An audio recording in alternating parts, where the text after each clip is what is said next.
Oi, buscador, oi, buscadora da verdade. Hoje nós retornamos com as leituras do livro A Imitação de Cristo. E aqui nós vamos encontrar o tema A Busca da Verdade através da Sagrada Escritura. Exatamente no capítulo 5 desta obra, da lição das Sagradas Escrituras. Você, com certeza, é um leitor da Palavra do Altíssimo, né? E deve encontrar neste livro muitas dúvidas. Nesse vídeo de hoje, nós não vamos tirar as dúvidas teológicas que você tem, doutrinárias, mas vamos dizer para você que existe uma forma da leitura da Bíblia que exige mais da humildade do leitor e da sua capacidade espiritual e intuitiva para a compreensão do texto. O que eu chamo de ouvir o texto, deixar que o texto da Sagrada Escritura toque teu coração, ok? Então, hoje nós vamos tentar compreender e ajudar a você a ficar mais em paz na leitura da Sagrada Escritura.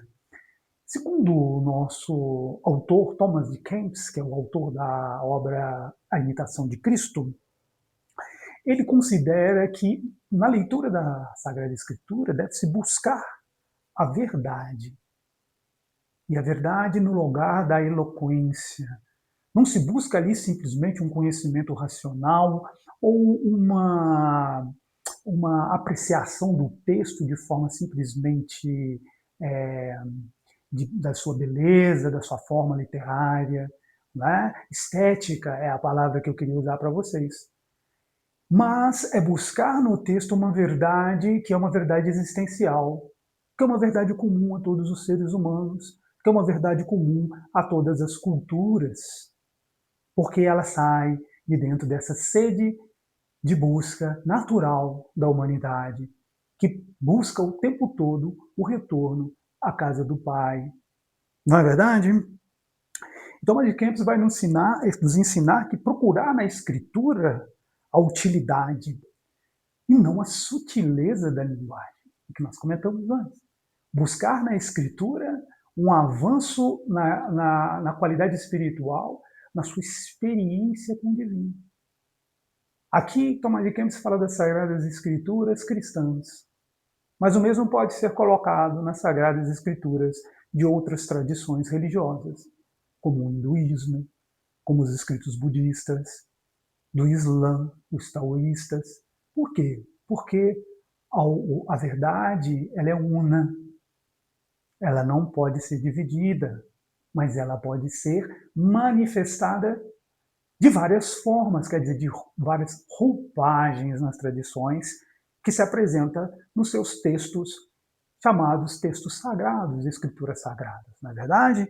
Aqui no contexto de Tomás de Kempis, pelo seu período medieval, na Europa, cristã praticamente, toda cristã, o contexto é o texto das Sagradas Escrituras cristãs. Né? Então, escutem bem o que Tomás de Kempis vai nos dizer neste capítulo. Devemos ler com igual boa vontade tanto os livros singelos e devotos, como os sublimes e profundos. Não se atenha à autoridade de quem os escreveu, nem procure saber se tinha muita ou pouca erudição, mas convide-se a ler o amor da pura verdade. Novamente, nós colocamos aqui a atenção sobre esta insistência de Tomás de Kempis. Não é a autoridade do autor. Como diz, olha, o grande filósofo Nietzsche, não é a autoridade de Nietzsche. O grande teólogo patrístico Agostinho de Hipona, não é a autoridade de Agostinho.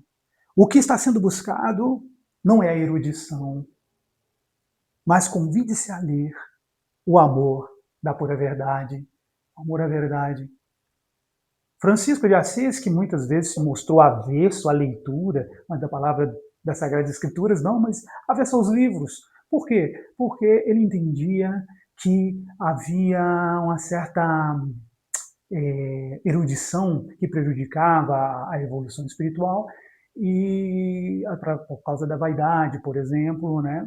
E os seus frades, ele queria que fossem homens humildes, homens simples, né? Que servissem ao povo. O que acontece?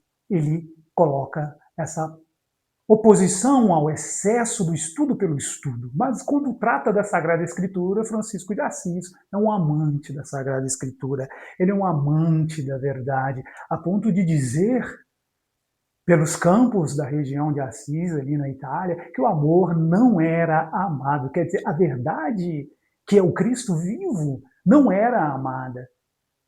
Olha, nós estamos dentro das Sagradas Escrituras através de Tomás de Kempis, chegamos aos grandes eruditos, filósofos e fomos até Francisco de Assis, um homem simples, leitor da Sagrada Escritura.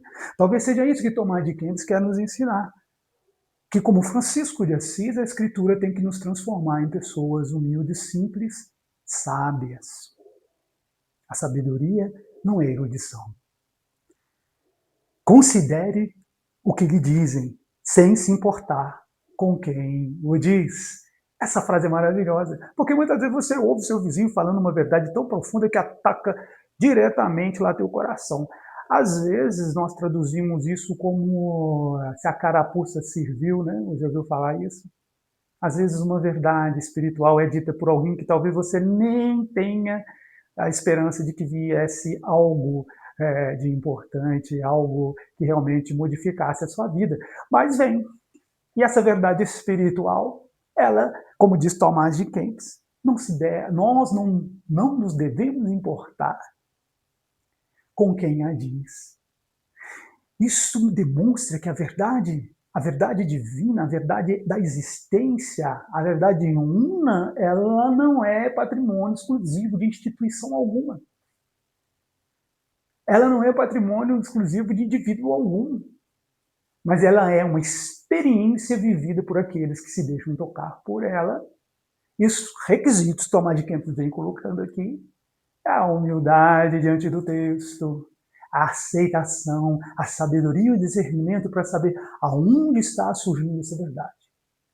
Na tradição budista, nós podemos ver quando se diz do lótus, que nasce, uma flor linda e maravilhosa que nasce em lugares como lagoas, às vezes muito cheias de lama, né, onde tem muita decomposição de coisas que a gente chama de podre, mas orgânicas e naturais. Ali essa planta emerge dali e de repente ela é uma planta maravilhosa, a flor do lótus. Não é verdade? Então é a mesma coisa, às vezes de lamaçais que te rodeiam, pessoas que você olha e fala, não, essa pessoa, nada de bom poderia vir de lá. E a verdade se manifesta nela. Um outro exemplo nós podemos pegar também dos textos do Evangelho, quando se disse que o que pode vir de bom de Nazaré, não é isso mesmo? Se eu estiver errado, alguém me corrige aí, por favor, pode colocar nos comentários. Aproveita e faz um favor para a gente, curte a página, se inscreva, nós vamos nos esforçar nessa leitura, no estudo espiritual, vamos caminhar como buscadores livres da verdade. Então, seguindo Tomás de Kempis, ele cita aqui um Salmo 38 e o Salmo 116, em conjunto, um versículozinho. Escute bem. Os homens passam, mas a verdade do Senhor permanece para sempre. Essa é a grande questão que se coloca, porque a verdade é imutável e eterna. Nós vivemos num mundo onde as coisas dissolvem, onde as coisas são efêmeras, a riqueza do mundo é efêmera. A verdade de Deus não é efêmera. Um bom discernimento para saber se algo provém de uma experiência do divino é saber se isso é efêmero, se isso se dissolve pelo ar. Atualmente nós temos um filósofo chamado Bauman, que é isso mesmo, que ele tem essa concepção de que nós estamos vivendo uma modernidade líquida e que as coisas se dissolvem. Mas para nós, buscadores da verdade, do Cristo vivo, não há dissolução. Mas a cada dia mais concretização e uma experiência mística que acontece quando você sinceramente busca a verdade. Através das escrituras, através do amor próximo, da fraternidade, da leitura do grande livro da vida que é a natureza, e da leitura dos conflitos humanos. Nós precisamos aprender essas leituras para vivermos mais em paz conosco mesmos e mais em paz com os nossos irmãos. Muitas vezes somos perturbados pela nossa curiosidade ao ler as Escrituras, por querermos enquadrinhar e discutir onde se deveria, com simplicidade, passar além. Essa citação que eu li para vocês deixa muito claro que, às vezes, aquele orgulho intelectual de esquadrinhar a Escritura, uma chave, duas chaves, três chaves, quatro chaves e outras mais, às vezes não é tão necessário. Às vezes nós devemos usar a palavra sabedoria no sentido de saborear, que é a origem. Sapere. Na italiano é sapore, sabor, sabedoria. Saborear a palavra do Altíssimo com simplicidade. E passe além daquele texto complicado. Deixe que o Espírito Santo te ilumine, deixe que esse eu interior fale. Um eu maior, um eu que está mais próximo da divindade que habita em você, pode falar por você. Existe uma voz interior dentro de você, que essa voz ela provém, que podemos chamar, como diz Mestre Eckhart, o chão da alma. Essa voz vem lá desse chão, que é lá onde está uma faísca, uma chispa divina, uma luz que irradia, eu chamo muitas vezes de dínamo, que é a energia tanto do teu corpo físico, como do teu corpo espiritual, como do teu corpo psíquico. Terminando aqui esse capítulo que é pequenininho, mas profundo em sabedoria, Thomas de Kempis vai dizer uma coisa muito tranquila para nós sobre a questão como aproveitar essa leitura. Então ele vai dizer o seguinte: se quiser aproveitar, leia com humildade, com simplicidade e com fé. E não deseje nunca o nome de letrado. Pergunte de boa vontade e ouça em silêncio as palavras dos santos. E não despreze as sentenças dos velhos, porque não as dizem sem causa. Para fechar com a chave de ouro, Thomas de Kempis traz a nós, principalmente nos nossos tempos modernos, nossos dias atuais, que parece que nós esquecemos disso. Traz para nós o seguinte dado: os mais velhos, as pessoas que já viveram longo tempo de experiência de caminhada, devem ser ouvidos com atenção, pois eles têm o que nos dizer, pois eles têm uma experiência. E este ouvir com atenção vai muito mais além, é o respeito, a veneração pela sabedoria daqueles que viveram e experimentaram a vida com muito mais profundidade do que nós mesmos. Nós que já estamos com as barbas meio brancas, né? Um pouco ainda, mas estamos encaminhando para a graça de Deus para sermos mais sábios. Infeliz do homem e da mulher que vive a vida toda e no final dela, ou no meio, do meio para frente, vamos dizer assim, não tem experiência alguma. Não cresceu espiritualmente, não cresceu existencialmente. Nós precisamos experimentar o mundo e sentir o seu sabor. Não tenhamos medo disso.